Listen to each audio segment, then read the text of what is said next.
Well, here's something that was unexpected. Former President Pranab Mukherjee will be the chief guest at an RSS function next week in Nagpur. He will address RSS cadre who are training to become full-time pracharaks. He will visit the headquarters in Nagpur, where RSS chief Mohan Bhagwat is also expected to address the event. The RSS is thrilled. They said today that it was the greatness of Pranab Mukherjee that he accepted their invitation. My colleague Sunetra Chaudhary has more on this story. Well, what's interesting is that on record, the Congress officially said at its press conference today that it didn't have any comment, but there were others who were quite vocal about it. For instance, you had people like Sandeep Dixit criticize the former president in saying, why is he going there? This comes as a bit of an embarrassment for the Congress party, whose new president, Rahul Gandhi, is been stridently opposing the RSS. In each one of his tweets or his statements, he accuses the RSS of trying to induct its own people. For instance, the latest one was, of course, about the UPSC's new rules and new things. He said it was just a way of the RSS trying to induct its own into the service. Of course, others point out that the Congress shouldn't really be surprised that former President Pranab Mukherjee is going. In fact, when the Pranab Foundation was launched, at that time they pointed out that one of the key people attending it was key functionaries of the RSS, Dattatreya Hosable. It's also interesting because it brings to the forefront how Pranab Mukherjee is asserting his identity post-presidency that is independent of the Congress. One of the ways that they also point out that ever since he's left Rashtrapati Bhavan, he has been a kind of glue for the third front parties. In fact, many go so far as to say that it's not Mamata Banerjee who is reaching out to various leaders like KCR, among others, the TRS chief in Telangana. It's actually in the advice of Pranab Mukherjee that these third front leaders are coming together.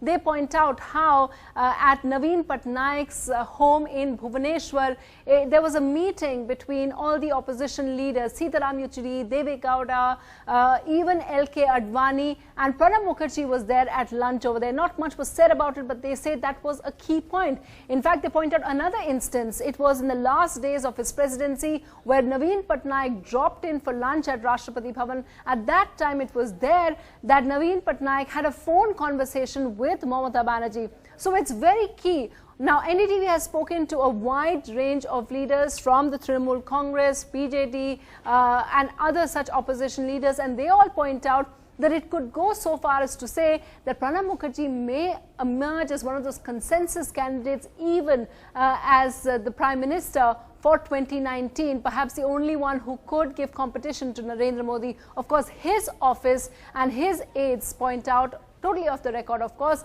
that this is something which is just speculation. They say Mr. Pranab Mukherjee has said many a times that he is not political anymore. He is not interested in a political role. So we just have to see how this plays out. ये जिस प्रकार की political untouchability की बात है, ये outdated है. ये करने वाले लोग दूसरे को कम्युनल कहते हैं, वो खुद कम्युनल है और बहुत छोटे दिल के हैं. मुझे लगता है इतने छोटे दिल से काम नहीं होना चाहिए. प्रणब मुखर्जी अगर आते हैं तो अच्छी बात है. लोग तो सब जगह जाते हैं. कोई दारू के दुकान में जाता है, कोई और कोई जाता है, बार में जाता है, कोई लेडीज बार में जाता है, कोई अपना बार में जाता है, कोई बंद हुए वहाँ जाता था. तो अब कोई RSS के कार्यक्रम में जाता है तो उसको क्यों आप टीका टिप्पणी करते हो? मीडिया ने भी अपना स्वभाव बदलना चाहिए. आपने स्वागत करना चाहिए. It is a good start कि देश के पूर्व राष्ट्रपति जा रहे हैं. यही लक्ष्य है RSS बीजेपी का कि हिंदुस्तान की आवाज को दबाओ, महिलाओं की आवाज को दबाओ, गरीबों की आवाज को दबाओ, किसानों की आवाज को दबाओ, और हिंदुस्तान का जो धन है वो चुने हुए लोगों को दे दो. Well, that is just one of the many criticisms that Rahul Gandhi has made of the RSS, but it is a rather interesting development that the former president of India now is going to be a chief guest at an RSS function. We have a member of the RSS, Raghav Avasthi, here in the studio with us. Senior journalist Sabha Naqvi joins us tonight, as does Rajiv Desai, who's a public policy analyst and someone who's worked with the Congress party in the past. The Congress itself, I may add here, has refused to be part of this debate this evening, saying that they will not comment on Pranab Mukherjee's decision. And Sabha, let me ask you about that first. How are you looking at this? It is, rather a surprise. How do you see it? First of all, I think Pranab Mukherjee has decided to show the world that he has not retired. Number one, you know, he's always been a player, and all of us who thought he was going to gracefully sit in the fade away into the sunset, as Sunitra's report very interestingly brought out. So he's certainly not retired. He is, and I say this with a level of affection, he's an old fox. He's doing his own thing. He's not going to be irrelevant. Now, about visiting the RSS headquarters, there is no doubt that the RSS represents an ideology that those who brought independence to India have been seriously opposed to. But there's no doubt about that. But in today's world, Nidhi, they are there in government. They are there all around us. So personally, as somebody who's always engaged with the BJP and the RSS, I've interviewed one of the RSS's chiefs. I actually, in principle, I feel everyone should talk to everyone. But it's always interesting for me to see how the RSS is claiming this. It's an interesting thing as a sort of, as a bestowing some kind of respectability or whatever it is. The other point I want to make here is that it is the same RSS ideology that stops and labels people for talking to X, Y, and Z.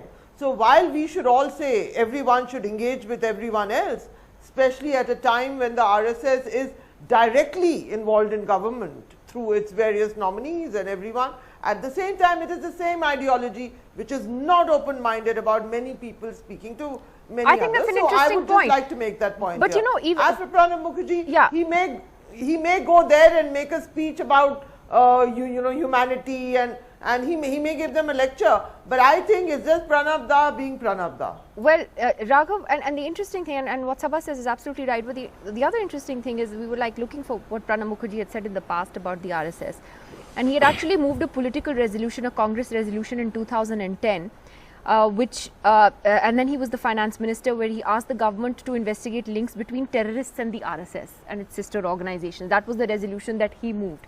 So it's very ironic that we've come to this situation today, where he is going to be visiting the RSS headquarters. I don't think, Nidhi, it's ironic.